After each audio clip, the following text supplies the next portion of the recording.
Oke, Assalamualaikum warahmatullahi wabarakatuh. Kembali lagi bersama saya Rena Prahniawan. Jadi kalau misalkan kita ngomongin soal sepak bola itu bukan cuma tentang siapa yang nyetak gol di lapangan hijau, tapi tentang bagaimana sebuah bangsa itu bisa membangun satu sistem, membina karakter dari masyarakat-masyarakatnya dan merayakan hasil keringat dari rahim negerinya sendiri. Dan hari ini kalau kita melihat perjalanan tim nasional Indonesia yang dieluk-elukan, nah, di balik gegap gempita tersebut tersembunyi satu realita yang sangat pahit, yaitu fondasi sepak bola kita sedang keropos karena kita memilih jalan pintas. Kita tidak percaya oleh proses dan kita seharusnya menyesali masifnya kebijakan naturalisasi pemain keturunan untuk tim nasional sepak bola Indonesia.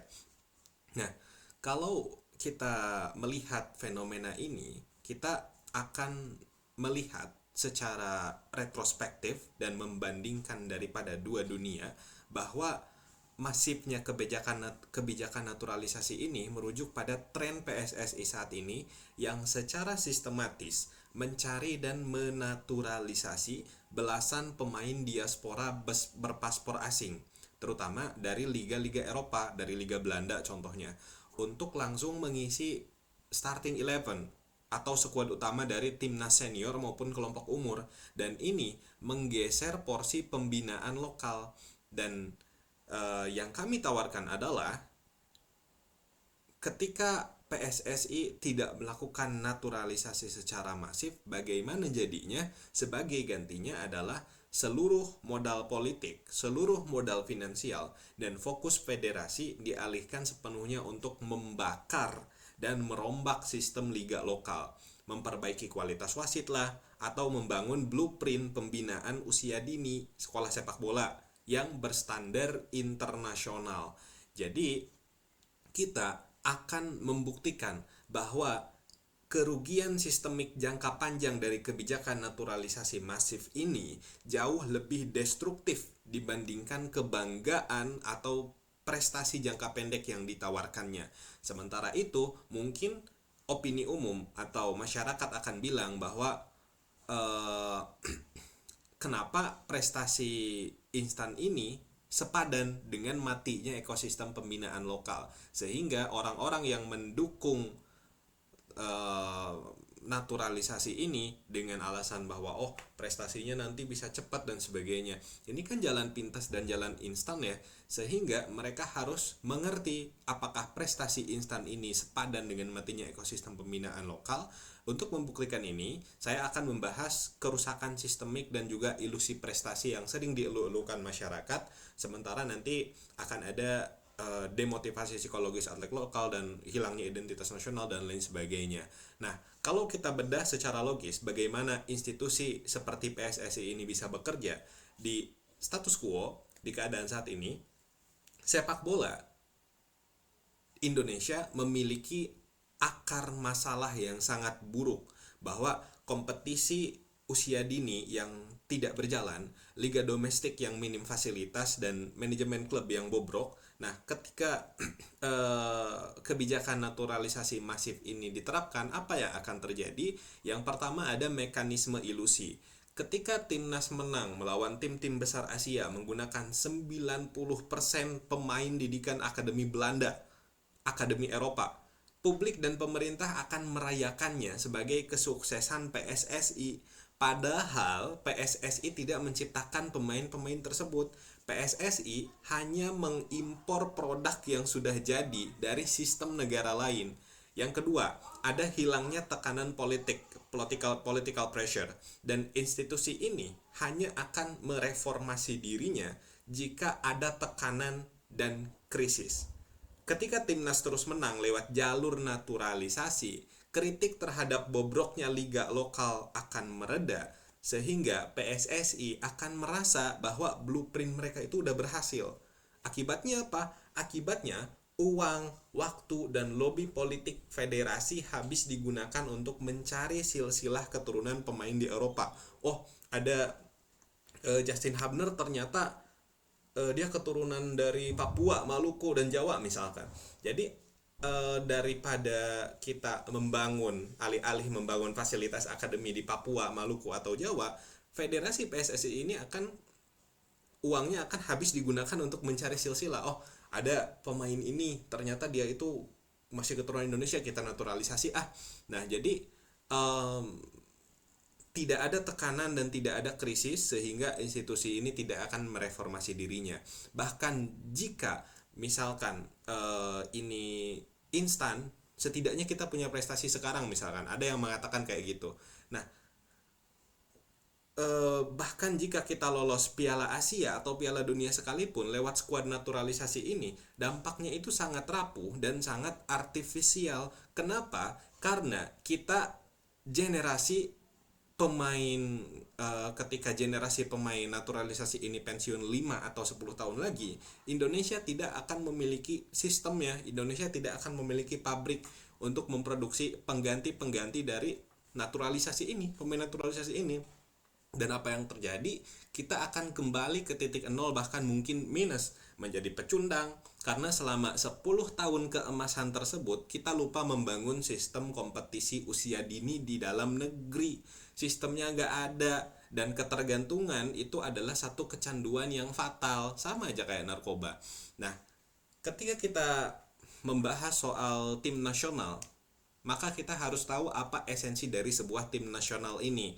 Ketika kita bicara soal timnas ini bukan MU, timnas ini bukan Real Madrid, timnas ini bukan Manchester City. Timnas bukanlah sebuah klub profesional yang bisa membeli pemain asing demi memenangkan trofinya. Timnas esensinya adalah puncak daripada piramida ekosistem sepak bola sebuah negara, dan timnas harus menjadi cerminan langsung dari kualitas liga domestik dan pembinaan lokal negara tersebut. Di dunia tanpa naturalisasi masif, seorang anak di SSB, seandainya tidak ada naturalisasi masif, seorang anak di SSB kampung di Indonesia berlatih setiap hari dengan harapan jika dia menjadi yang terbaik di liga lokal, dia akan memakai seragam berlambang Garuda.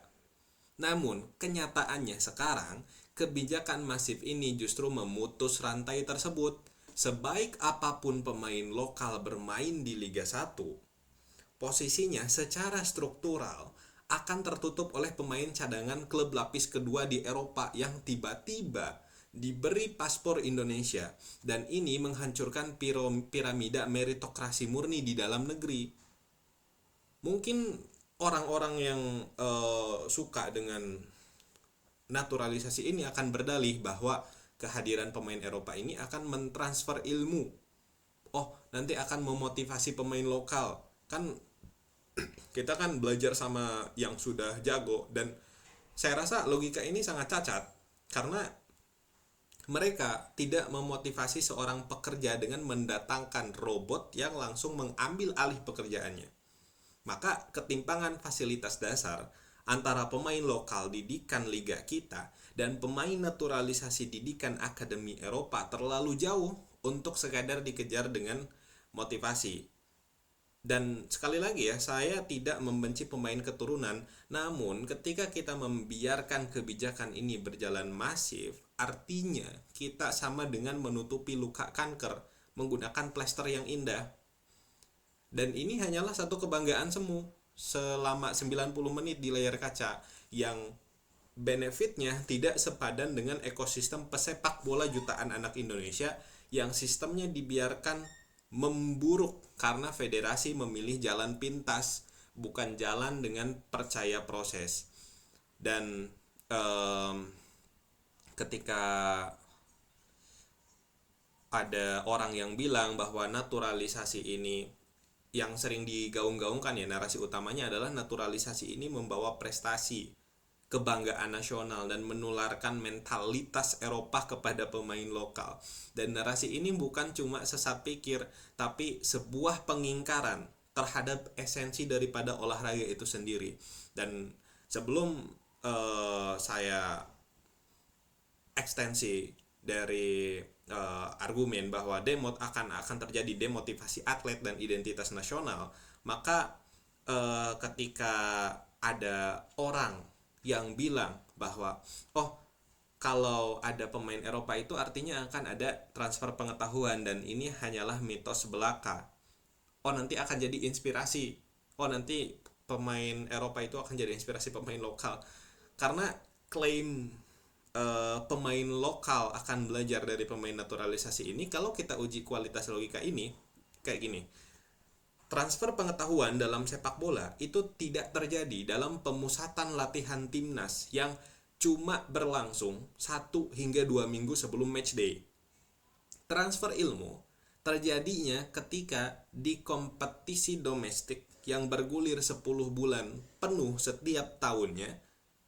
Jika pemain naturalisasi ini bermain di Liga 1, maka klaim daripada narasi bahwa pemain naturalisasi ini akan inspirasi atau transfer pengetahuan itu mungkin benar kalau mereka bermain di Liga 1.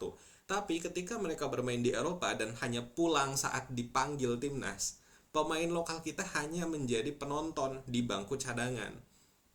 Dan mereka tidak menginspirasi seorang pekerja lokal dengan mendatangkan pekerja asing untuk mengambil alih pekerjaannya. Dan mereka justru kebalikannya, tidak menginspirasi tapi mematikan harapan daripada pemain lokal kita. Nah, terkadang orang-orang yang mendewakan naturalisasi ini seolah-olah ada satu kebanggaan yang artifisial bahwa mereka mendewakan euforia supporter saat timnas menang. Bahkan jika seluruh rakyat Indonesia turun ke jalan merayakan kemenangan timnas, kebanggaan itu adalah kebanggaan yang artifisial dan menipu diri sendiri. Kenapa? Karena kemenangan itu tidak mencerminkan keberhasilan sistem kita. Justru kemenangan itu adalah validasi dan mencerminkan daripada hasil dari sistem akademi di Belanda atau negara Eropa lainnya. Maka merayakan kemenangan skuad naturalisasi sama seperti merayakan nilai ujian 100. Padahal bukan kita yang mengerjakannya. Kita merayakan nilai ujian 100 ketika orang lain mengerjakan ujian tersebut dan kita bayar orang itu untuk mendapatkan nilai tersebut. Dan ini bukan kebanggaan sejati, karena kebanggaan sejati lahir dari proses, bukan memanipulasi output. Jadi orientasi kita itu terlalu berorientasi kepada output. Nah, kalau kita memposisikan diri kita sebagai seorang anak di sekolah sepak bola di SSB misalkan, saya adalah seorang anak di Papua, saya adalah seorang anak di Maluku, saya adalah seorang anak di Jawa. Nah, ketika kita tidak melakukan naturalisasi masif, piramida sepak bola kita akan bekerja secara meritokratis. Jika anak ini berlatih keras, menjadi yang terbaik di provinsinya, lalu terbaik di Liga 1, maka puncak karirnya adalah membela lambang Garuda di dadanya. Namun, yang terjadi sekarang adalah piramida ini hancur karena langit-langit kaca yang tidak bisa ditembus. Ketika PSSI menaturalisasi 9 dari 11 pemain inti, pesan yang dikirimkan ke seluruh ekosistem lokal sangat brutal. Sebagus apapun kamu bermain di liga domestik, kami akan lebih memilih mencari pemain cadangan di divisi 2 Liga Belanda yang kebetulan punya darah Indonesia. Dampak logisnya apa? Dampak logisnya adalah PSSI melakukan naturalisasi masif akan memicu demotivasi massal. Bakat-bakat lokal akan kehilangan insentif tertinggi mereka. Untuk apa mengorbankan masa muda demi sepak bola jika posisi di timnas sudah dipesan untuk pemain diaspora? Alih-alih meningkatkan daya saing, kebijakan ini justru menyusutkan ketersediaan bakat kita di masa depan karena regenerasi lokal akan merasa mati rasa. Nah, jadi keadaan sekarang memperlakukan seolah-olah timnas ini adalah klub profesional, seolah-olah timnas ini adalah MU yang bisa membayar pemain mahal untuk mendapatkan trofi, untuk mendapatkan kemenangan. Dan ini adalah kesalahan strategis, kesalahan kategoris yang sangat fatal. Kalau kita bicara soal klub sepak bola, ketika kita bicara soal filosofi tim nasional ya, filosofi tim nasional itu adalah representasi ekosistem bangsa. Ketika kita bicara soal klub sepak bola kayak Real Madrid, Persija, Persib, sah-sah aja ngimpor 11 pemain asing karena tujuan mereka adalah komersial dan juga profit. Tapi tim nasional punya filosofi yang sepenuhnya berbeda. Tim nasional dibentuk untuk mengukur sejauh mana kualitas ekosistem, kualitas gizi, kualitas infrastruktur, dan pembinaan olahraga satu negara dibandingkan dengan negara lain. Ketika federasi sepak bola tertinggi di Indonesia, PSSI, secara masif mengambil pemain yang gizi, infrastruktur, dan pendidikan sepak bolanya dibentuk oleh negara maju, negara-negara di Eropa, kita sedang melanggar filosofi tersebut. Kita kehilangan identitas nasional karena tim yang bermain di lapangan tidak lagi merepresentasikan realitas pembinaan di Indonesia. Jadi kita seolah-olah nonton topeng monyet. Kita pakai topeng negara lain untuk menutupi bahwa wajah liga kita itu masih berantakan. Gitu. Jadi kalau kita timbang-timbang, orang-orang yang pro naturalisasi ini menawarkan kemenangan instan hari ini, tapi mengorbankan masa depan jutaan anak Indonesia dan menutupi kebobrokan PSSI. Jadi kita tidak melihat realita bahwa PSSI ini lagi bobrok gitu. Sehingga apa yang saya tawarkan ini adalah dunia di mana kita ini mungkin akan kalah hari ini. Kita mungkin akan melihat timnas kita amburadul, timnas kita hancur, tetapi kita dipaksa untuk memperbaiki gizi anak-anak kita. Ada pressure, ada political pressure di sana. Kita dipaksa untuk memperbaiki kualitas pelatih lokal, dan kita dipaksa untuk merapikan liga kita. Demi apa? Demi kemenangan murni, kemenangan yang benar-benar menang di masa depan, yang akarnya tidak dari tanah orang lain, tapi akarnya adalah dari tanah kita sendiri. Dan kemandirian ekosistem jauh lebih berharga daripada manipulasi prestasi instan.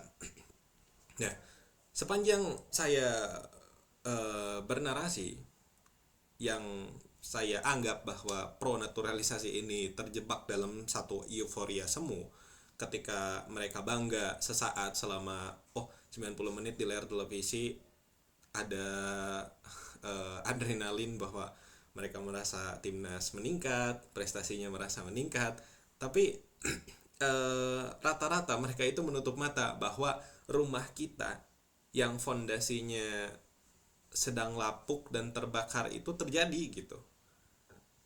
Jadi clashes utamanya itu di secara logika dan juga dampak, bahwa apa yang saya tawarkan ini sebenarnya bisa direalisasikan dan bahkan tidak terbantahkan. Jadi ketika mereka mungkin bersikeras bahwa naturalisasi masif ini akan memotivasi dan meningkatkan standar pemain lokal kita, ketika kita bedah kualitas logikanya, satu, ada cacat logika di sini. Memotivasi seseorang membutuhkan adanya pathway, harus ada tahapan-tahapan, harus ada jalur yang realistis untuk dicapai. Seperti yang telah dikatakan saya sebelumnya, bahwa mendatangkan 9 dari 11 pemain berpaspor Eropa tidak menciptakan persaingan yang sehat, dan justru itu menciptakan langit-langit kaca. Pemain lokal kita akan berlatih di atas lapangan berdebu di Indonesia, di atas lapangan berlumpur di Indonesia, dan mereka tidak sedang bersaing, mereka sedang disingkirkan secara sistematis.